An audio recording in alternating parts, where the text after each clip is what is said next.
Hello everybody, welcome back to the channel. We wanted to share a bit of news. This is international regulatory news. So as you can see here, Bank of Korea advances CBDC, Central Bank Digital Currency Deposit Token Initiative to test real-world usage report.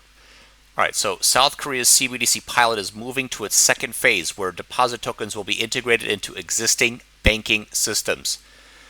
The U.S., meanwhile, has made it clear that it will not issue a central bank digital currency. All right, so the Bank of Korea is advancing its central bank digital currency CBDC experiment to test real-world usage in existing financial systems, local media outlets reported Monday. According to a report from ET News, the South Korean central bank's CBDC pilot is entering a new phase involving core account systems in participating commercial banks. In the new phase, commercial banks would establish e-wallets, vouchers, and blockchain-based infrastructure to manage the CBDC for commercial usage in connection with the existing core banking system. In the previous phase, the Bank of Korea distributed pilot central bank digital currencies in deposit tokens through e-wallets provided by participating banks. Participating consumers experimented with using those deposit tokens for payments. Now, participants will be allowed to use the central bank digital currency deposit tokens in existing banking systems for transactions and settlements. The second phase will also include central bank digital currency pilots to replace government subsidies or policy funds with digital vouchers, according to the reports. The bloc has reached out to the Bank of Korea for further comment. Meanwhile, the U.S. administration under President Donald Trump has pledged to ban the issuance of such a digital currency. Treasury Secretary Scott Bessent recently reiterated that there will not be a CBDC under the current administration and said it will instead focus on making the U.S. a leader of digital assets. Last week, the U.S. Senate and House of Representatives reached a deal to advance a comprehensive housing legislation that also includes language banning the issuance of CBDCs until the end of 2030. Okay. So what we can see from this article is two things. In South Korea, you have the government being a bit more proactive and working with some of the largest banks in the country for this second phase, where deposit tokens are integrated into existing banking systems, as you can see. And then they will be, as we've just mentioned here, how that will be rolled out.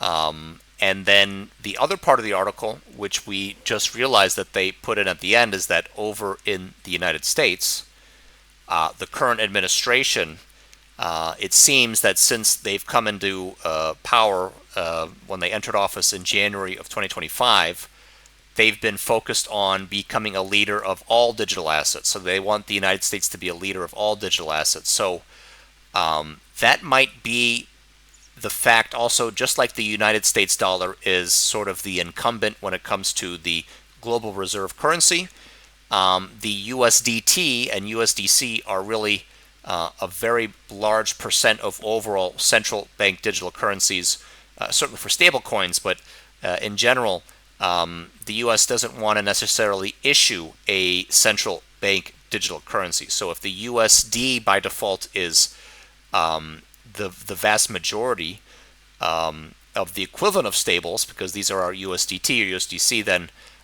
it's not really up for the US government or the Treasury or by extension the Federal Reserve, certainly not, to come in and then focus on building their own central bank digital currency. Rather, that would be delegated or outsourced to the banks or offshore banks such as USDT or other folks that are doing a good job already in offering the equivalent of a central bank digital currency, but of course not functioning within the central bank. So that's stateside over in the United States, but over in Asia, of course, it's another story with a lot of these governments that are proactive, such as in South Korea.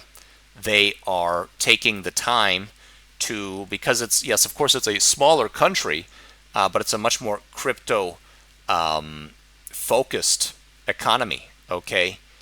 And the Bank of Korea and the government of Korea really cannot afford at this point in time to not try to roll out these types of central bank digital currency projects, because the logic is that if the banks and the government don't do this, then somebody's going to have that first mover advantage and fill that void. But that logic doesn't have that same, in the United States, doesn't have that same thought process.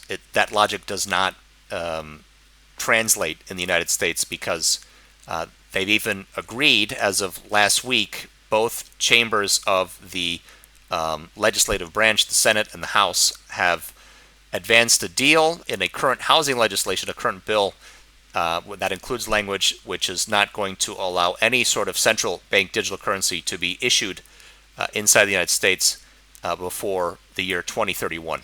Okay, so let's see if that bill becomes law. But over in Korea, of course, a different story. So just sharing this article because we want people to be aware that over in different parts of the world, there's going to be different perspectives on CBDC, central bank digital currencies.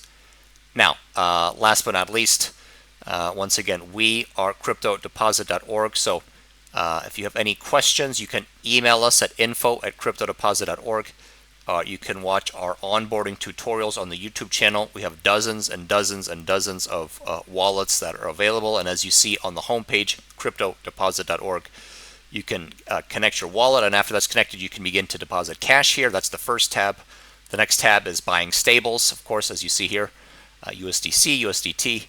You have the ability to deposit stables as you so wish. You can see that there is a yield curve. Then, of course, you can look at your holdings. You can do the borrowing and lending. Once your wallet is connected, you can do that. OTC, that's sort of a request for proposal. Once you submit, we can attend to that. And then as you look at the other tabs here, your statements, once you've connected your wallet and you have activity, your messages, XMTP messages, highly secure messaging using that protocol activity. Your activity will populate here if you've connected your wallet. And then, of course, finally, these last two tabs are exchange and swap. So with that being said, we have a video on the YouTube channel covering the white paper as it was published a few months back. And if you guys are interested in fixed income, if you guys are interested in stable coins, all those sorts of things, we believe our tech stack is world class. So again, message us on the YouTube channel or email us at info@cryptodeposit.org, and we can get you onboarded.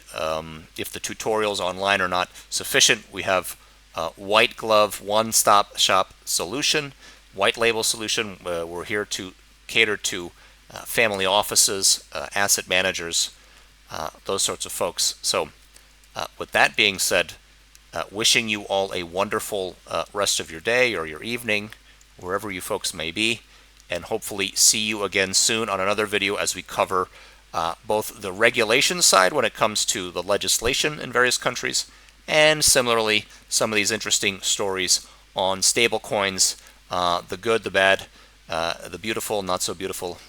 And so have a good day, and we'll see you again soon. Signing off for now. Take good care, everybody. Talk soon.